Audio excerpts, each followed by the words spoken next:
네, 저는 사실 그런 표현은 평상시 잘 안 쓰는데요. 예, 역대급 불장, 만대형 안 쓸 수가 없는 그런 상황으로 강력한 시장 흐름이 나타나고 있는데, 예, 뭘 좀 새기면서 전략을 세워야 될지 오늘 투자 전략 스페셜리스트 시간에 세우겠습니다.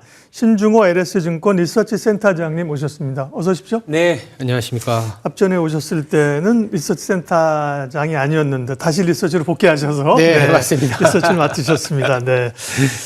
자, 이제 최근에 트럼프 대통령이 느닷없이 한국에 관세를 원래대로 올리겠다고 네. 해가지고 뭔 소린가 했는데 시장은 아랑곳하지 않고 올랐는데요. 결국 이제 트럼프 그 영향, 이제 사실 그 영향은 이제 넘어가는 건지, 그것 말고도 이제 대외 변수들이 사실은 이런 얘기도 좀 잠잠하고요. 네, 네. 그린랜드 이런 것 때문에 시끄럽다가 좀 잠잠하고, 그죠? 네. 트럼프와 관련된 노이즈들 한번 정리해 주시겠어요?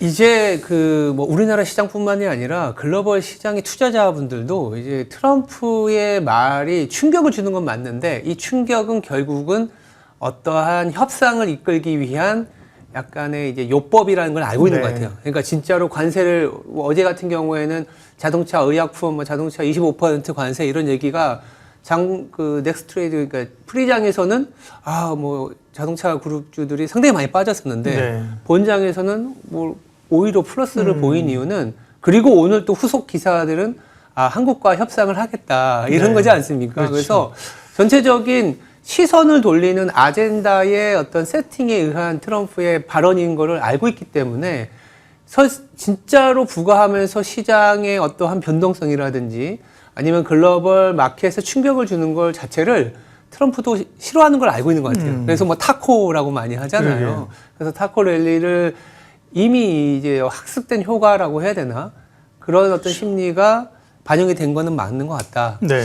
다만 이제 조금 더 디테일하게 쳐다보면 어떤 협상이 좀 잘 안 되고 난항에 빠지게 되면 실질적으로 자동차 그룹주들이 관세 영향이 있는 건 사실이더라고요. 예를 들어서 현대차 기준으로도 예를 들어서 영업이익 기준이긴 합니다만 약 25% 관세가 적용이 되면 20%의 영업이익이 하락한다 이런 말들이 나오거든요. 그만큼 충격적이기 때문에 우리나라 정부의 관계자들 그리고 트럼프 대통령도 이걸 통해서 좀 더 빠른 대미 투자를 이끌어내기 위한 어떤 그런 하나의 협상의 도구였다 이 정도로 보고 있습니다. 좋은 말씀이네요. 네. 사실은 이 기사가 나오길 저도 이게 왜 한국 국회에서 비준 안 한다 그러는데 국회 의결 사항인가 봤더니 맞더라고요. 네. 우리 국회가 사실 처리 안 한 것도 맞아요. 맞아요. 네. 그러니까 지금 말씀하신 게 인사이트가 있는데 그리고 사실 미국에 지금 투자하겠다는 거를 순순히 고스란히 그대로 사실 다 퍼주기가 어려운 상황이잖아요.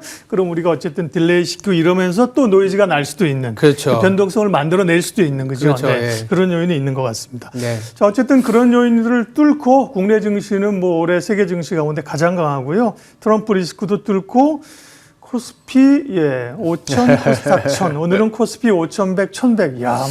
하루에 100포인트씩 올라요. 네, 맞습니다. 어디까지 열어놔야 됩니까? 네. 이게 잘 모르겠어요.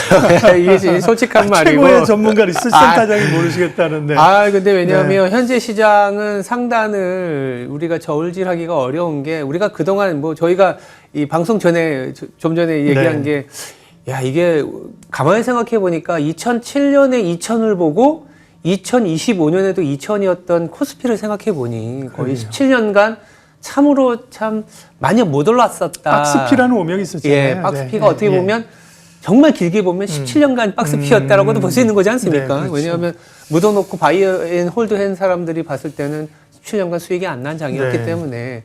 근데 이제 여러 가지 정부의 정책 그리고 이제 AI라는 크나큰 모멘텀이 한국 시장에 오롯이 반영이 되다 보니까 작년에 2,280이었는데 4월에 지금 벌써 5,000을 넘나든다라는 게 지수 상승률로만 놓고 보면 진짜 많이 올랐다.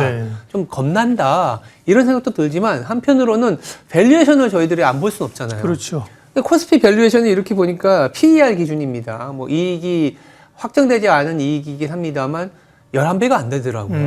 11배가 안 된다라는 그렇게 거는 올랐는데 그만큼 이익이 또 늘었다는 거죠. 그렇죠. 삼성전자 SK 하이닉스 위주이긴 합니다만 어쨌든 SK 하이닉스와 삼성전자 이 두 종목만 하더라도 시장의 전체적인 시총의 30% 이상을 차지하고 있기 때문에 이 두 종목이 잘 버텨간다라는 그런 측면에서는 시장의 상단은 더 열 수 있는 상황이기도 하고, 그리고 이제 반도체와 관련된 사이클이 지금 우리 눈앞에 바로 피크아웃해서 넘어가서 좀 둔화 사이클로 가느냐라는 것에 대해서는 지금 그렇게 보시는 분들은 없는 것 같아요.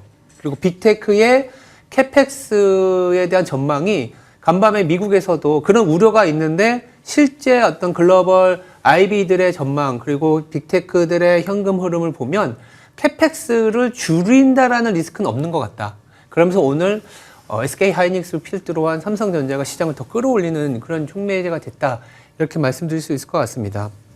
이전에 우리가 주가가 이제 막 밀릴 때 항상 그 꺼내는 잣대가 PBR 1배잖아요. 맞아요. PBR 1배, 맞아요. 그죠? 아. PBR 1배인데 PBR 0.9다, 0.8이다, 싸다. 결국은, 이제 이 잣대를, 이게 PBR이든 PER이든 가질 수밖에 없는 건데, 그리 보면 주가는 많이 올렸지만 아직도 한국 주식은 싸다. 적어도 비싸지 않다. 그죠? 네, 맞아요. 이런 말씀이시고요. 맞습니다. 그게 그 핵심에 이제 반도체가 있는 건데 반도체 이익이 계속 늘어나고 있고 뭐 서로 이 섹터 애널리스트들도 목표가를 계속해서 경쟁적으로 네. 올리고 있습니다. 그래서 국내 증권사도 삼성전자를 20만 원에서 24만 원. 우리 서 PD님 아까 SK증권 본 게 26만 원이었었죠, 그죠? 네. 네. 하이닉스는 150만 원. 오늘 150. 150까지 나왔나요? 예. 160까지 본 것도 같은데. 그러니까 150, 160. 뭐 숫자가 막 가는 상황인데 여기서 이제 센터장님께 예를 들면 네. 뭐 삼성전자, 하이닉스, 뭐 사이드, 파라이 이런 질문을 할 계좌가 아니고 지금 그죠? 어떤 변수를 좀 봐야 됩니까? 반도체 결국은 지금 우리 코스피는 반도체가 시장이고 반도체가 곧 이 시장의 어떠한 그 큰 틀을 정해줄 텐데. 뭐 여러 데이터들을 저희들도 보고 뭐 갖고 오지만 가장 중요한 이제 반도체 내의 이익에 대한 방향성은 결국 그로스 레이트 즉 증가율의 둔화가 언제 나타나느냐. 그렇죠. 그러니까 증가율하고 증가율의 둔화는 좀 다른 거거든요. 이게 증가를 하더라도 전년 대비로 70%로 증가하느냐, 60%로 증가하느냐, 50%로 증가하느냐는 우리가 엔비디아 성장성 볼 때 매출액 증가율 보잖아요. 네네, 그런 네. 거를 이제 삼성 반도체는 이익에 적용하는 거죠. 네네. 네. 그러니까 그런 부분들이 꺾여 내려오는 사이클 이전에 주가는 조금 고점을 보였었다라는 거죠. 아니면 조정을 보였었다라는 건데 그렇게 보면 지금 우리나라 반도체 기업들의 전분기 대비 증가율이 상당히 중요한데요.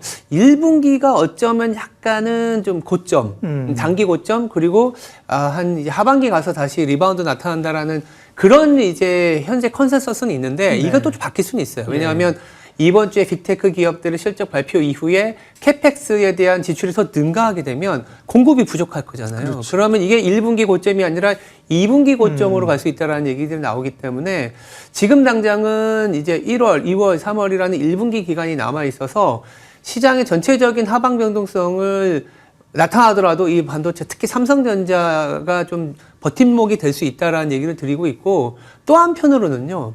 지금의 상승이 정말 끝날 때까지 마지막까지 살아있는 게 지금의 주도 업종이라는 거는 그 이전의 사이클에 뭐 2차 전지라든지 제약 바이오라든지 화장품이라든지 자동차가 보여줬었던 사이클을 보면 지금의 주도 업종이 결국 끝까지 살아남았다. 그러니까 반도체 중심으로 포트를 계속 운용해 가는 게 하방에 대한 리스크도 조금 컨트롤하는, 통제하는 그런 방법이지 않겠냐는 말씀까지 한번 들어봅니다. 그러니까 반도체가 꺾이면 시장은 함께 영향을 받는다, 그죠? 뭐 당연한 얘기긴 합니다. 그렇죠. 네, 그렇게 네. 정리할 수 있겠습니다. 그런데 말씀드린 것처럼 뭐 삼성전자는 얼마까지 갈까요? 누가 먼저 목표가에 갈까요? 이런 거보다 뭘 봐야 될까요? 그죠? 반도체를 볼 때. 그거를 여쭤봤고 포인트를 말씀하셨고요. 자동차로 넘어가겠습니다. 네. 사실은 우리가 반도체 플러스 어떻게 보면 코스피는 약간 전차 군단의 모습이잖아요. 그죠? 예, 맞습니다. 2인자를 누가 차지하느냐? 방산인가? 원전인가? 사실은 자동차가 차지했는데 현대차도 많이 오른 것에 대한 부담에 뭐 해프닝 성형으로 보이지만 트럼프의 관세 노이즈 이런 게 있었단 말이죠. 네. 네. 자동차는 어떻게 보세요? 근데 약간은 이제 반도체와 다르게 이 자동차는 조금은 고민이 되는 건 맞아요. 그러니까 올랐다고 해서 비싸냐? 그건 아닌데, 네. 이익이 수반되는 속도가 조금은 그렇죠. 다르다라는 거죠. 예를 들어서 현대차 기준으로 연초 이후에 한번 5, 60%가 올랐는데 이익의 기대치는 10%가 안 된 수준으로 올라왔다라는 거죠. 그만큼 이익에 기반한 상승보다는 기대감이죠. 예, 밸류에이션이 갭이 좀 축소되거나 아니면 그 CES에서 촉발된 로봇 관련된 모멘텀이 네. 그러니까 로봇이 현대차 그룹의 상당한 어떤 시장의 어떤 성장의 모멘텀을 제공해 주는 건 맞는데 그게 당장 올해냐라고 봤을 때는 그렇지 않을 가능성이 높거든요. 그렇죠. 먼 미래를 좀 소위 말해서 땡겨온 가격이 있기 때문에 오히려 삼성전자나 SK 하이닉스보다 이 주가의 변동성이 심하다라는 얘기를 드릴 수 있는 거고 또 하나 아까 이제 관세 얘기를 말씀드렸지만은 이 관세가 이 미국과 한국의 특히 자동차를 중심으로 한 지렛대의 효과를 갖고 가는 레버리지 효과가 있기 때문에 변동성이 노출되면 오히려 반도체는 뭐 자동차보다는 덜 빠지거나 올라가는 형국이 될 수 있는 게 결국 이게 해결을 하기 위해서는 한국에서 뭐 더 미국 내에 투자를 한다? 그럼 그 공급은 누가 해주냐? 또 반도체라는 얘기가 나올 수밖에 네. 없어서 이순이나 내지는 이 1월에 너무 가파르게 올랐었던 거에 대한 이 반작용이 관세가 어느 정도 마무리되기 전까지는 조금은 더 길어질 네. 수 있다. 그리고 자동차 기본적인 판매량은 결국 미국의 가계 소득이나 고용 지표가 회복이 돼야 되는데 이거는 당장 상반기에 기대하기엔 좀 어려운 변수라고 볼 수 있을 것 네. 같습니다. 반도체는 고민이 없다. 다만 이제 어디가 가격이 먼저 꺾이는 지점이냐의 포인트를 말씀하셨고요. 자동차는 좋다. 그런데 고민이 좀 있다. 그죠? 네. 이렇게 말씀을 하신 거고요. 네.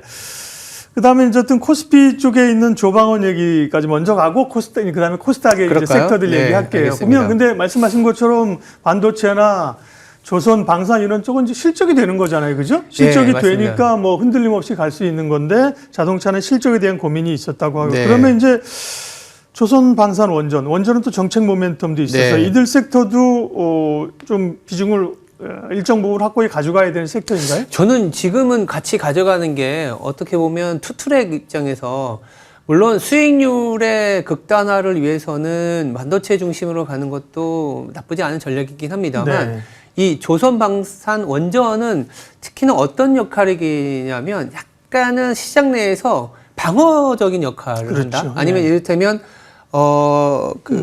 반도체가 조금은 뭐 소강 상태일 때 오히려 조선방산 원전, 조방원이라고 하는데 이 조방원의 역할이 두드러질 수 있다는 얘기를 드릴 수 있을 것 같고 앞서 말씀드린 것처럼 반도체의 단기 모멘텀, QOQ, 즉 전분기 대비 증가율이 1분기에 설사 이제 피크아웃 한다 하더라도 주가가 크게 하락하진 않지만 소위 말해서 작년 11월에서 12월까지 SK 하이닉스가 옆으로 이렇게 움직였을 때 그때 퍼포먼스가 어디서 나왔냐 하면 또 조선방산 원전에서 찾을 수 네. 있었거든요. 맞아요. 예. 그리고 지금 글로벌한 상황이 일본도 그렇고 한국도 그렇고 유럽도 그렇고 미국도 그렇고 재정을 확대하는 이슈가 있는데 그 중심에는 또 방위비 지출도 있습니다. 그리고 이 데이터 센터나 AI 생산성을 위한 투자에는 전력이 있거든요. 그러면 이 전력은 또 파워에서 발생하기 때문에 물고 들어서 결국 정부발 모멘텀은 방어적인 성격 그리고 반도체만의 어떤 변동성에서 만약에 노출이 조금 고민이 된다 그러면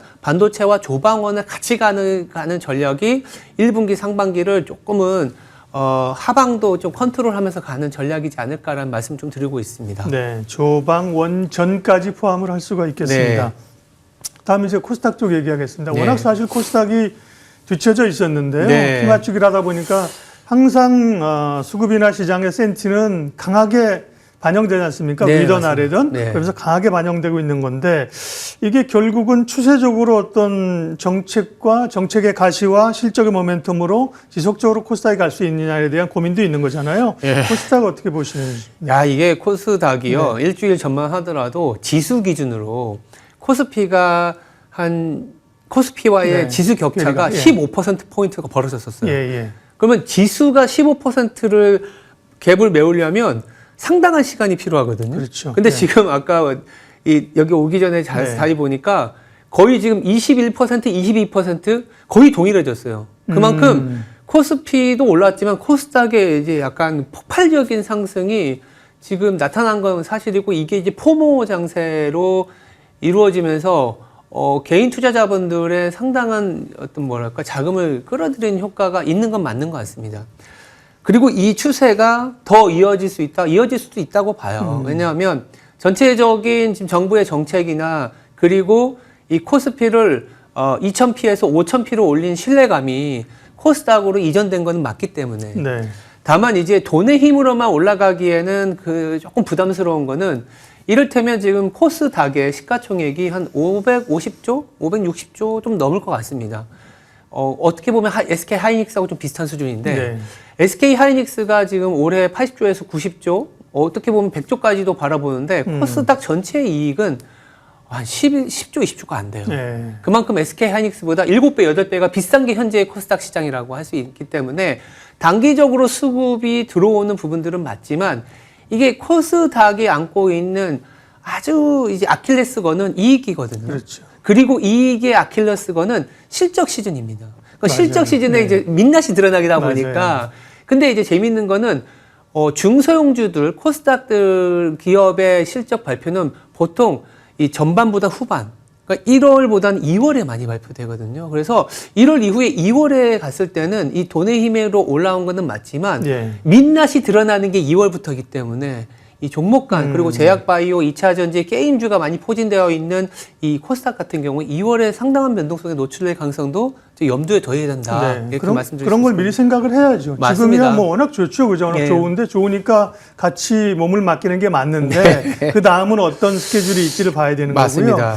그럼 2차전 코스닥 쪽에서는 바이오, 2차 전지, 소부장, 네. 그다음에 최근 로봇 이렇게 맞습니다. 강력한 이슈가 붙었잖아요. 네. 그 코스닥의 주요 섹터들의 뭐 포인트랄까요? 혹은 뭐 그 가운데 어디가 조금 더 뭐 이렇게 있을까요? 그러니까 아까 말씀하신 것처럼 사실 코스닥의 30%는 제약바이오 업종이 차지하고 네. 있고 이 나머지 이제 소부장이라든지 2차 전지 업종이 예. 이제 자리를 하고 있는데 이 제약바이오는 사실 이게 애로라든지 언제 잭팟이 터질지 모르는 불안감은 있지만 잭팟이 터지면 또 상당한 모멘텀이 그렇죠. 있다는 예. 것도 알고는 있습니다. 근데 단일 변수로 가장 파워풀한 방향성은 금리거든요. 금리가 안정을 찾으면 이 제약바이오 업종은 어떻게 보면 추세적으로 상승의 가능성이 있는데 공교롭게도 지금 당장 그리고 이번 주에 FOMC 이후에 연준의 금리 인하 기대 그리고 한국은행이 금리 인하를 연준에 의해서 할 수 있는 상황이 되느냐 안 되느냐라고 보면 지금은 아닌 것 같거든요. 그렇죠. 네. 매파적인 성향이 나올 수 있기 때문에 어떤 매크로적인 측면에서의 제약바이오는 아직은 좀 불리한 국면이다라고 말씀드릴 수 있을 것 같고 네. 2차 전지로 이렇게 말씀을 드려보면 2차 전지가 최근에 이 로봇이나 우주 방사용 어떤 그 모멘텀이 붙은 건 사실이거든요. 네. 근데 조금 찬물을 끼얹는 발언일 수도 있지만 이 실제 비중을 보면 2030년까지 약 13기가와트. 그러니까 전체 2차 전지 규모의 0.5%밖에 안 되더라고요. 물론 늘어날 수 있지만. 늘어날 수는 있지만 그래서 지금 엄청 파괴력 있게 갖고 가는 그런 상황은 아닌 것 같습니다. 네. 그래서 저는 이제 어떤 그 예탁금이 이 100조 원을 바라보고 있고 코스닥의 어떤 정책적인 모멘텀이 살려 있는 것도 네. 맞지만 이게 이 단기간에 특히 2, 3일 안에 지수가 10% 이상 오른 거는 일정 부분 이 변동성이 2월 초 중반에 나타날 수 있음을 좀 감안한 전략이 필요할 것이다라는 얘기 좀 드리고 싶습니다. 네. 섹터 주요 전략들 말씀드렸고요. 마지막으로 시장 전략 마무리하겠습니다. 지금의 단어들은 포모, 네. 아드레날린 네. 뭐 이런 거거든요. 네. 어떻게 사실 근데 어떻게 보면 이제 1분기 초반 지나고 있는 거예요, 그죠? 네. 올해를 봤을 때도 사실 긴 흐름이 남아 있어요, 맞습니다. 그죠? 네. 전략 좀 마무리해 주시죠, 관장님. 저는 한국 주식, 그러니까 자산으로는 주식을 갖고 가는 건 맞다고 보고 있습니다. 네. 이제 금리의 변동성도 내재돼 있기 때문에 채권 가격이 좀 뭐 변동성이 있을 수 있어서 다만 한국 주식의 100%라면 어떻게 보면 일정 부분 약간 미국 주식도 좀 담아가자라는 얘기를 드리고 싶어요. 해외 투자를 뭐 하자를 독려하는 게 아니고 네. 일단 밸런스적인 측면에서 지금 미국이 지난 10월부터 지금까지 사실은 쉬었어요. 그러다 보니까 우리나라 시장이 조금은 소강 상태로 들어갔을 때 미국은 오히려 갈 수 있다. 그리고 미국이 더 치고 나가면 결국엔 한국도 이제 뒤따라서 다시 올라가는 국면이 될 텐데 지금 좀 너무 폭발력 있게 지난 10월부터 끌어왔었던 상승이 뭐 2, 3월도 유지되면 좋겠지만 상승률 측면에서는 지수 기준으로는 오히려 한국보다는 미국 퍼포먼스가 나을 수 있다라는 상황도 들립니다. 그래서 이 두 주식을 어떻게 뭐 100으로 치면 뭐 6대 4 정도로 뭐 분할해서 가는 것도 지금 시점에서는 상승의 어떤 고른 분포를 가져가는 방법이지 않을까라는 말씀 드리고 싶습니다. 밸런스를 얘기하신 겁니다. 네. 밸런스를요. 예. 네, 맞습니다. 오늘 스페셜리스트 LS증권 신중호 리서치 센터장님 함께했습니다. 고맙습니다. 네, 감사합니다.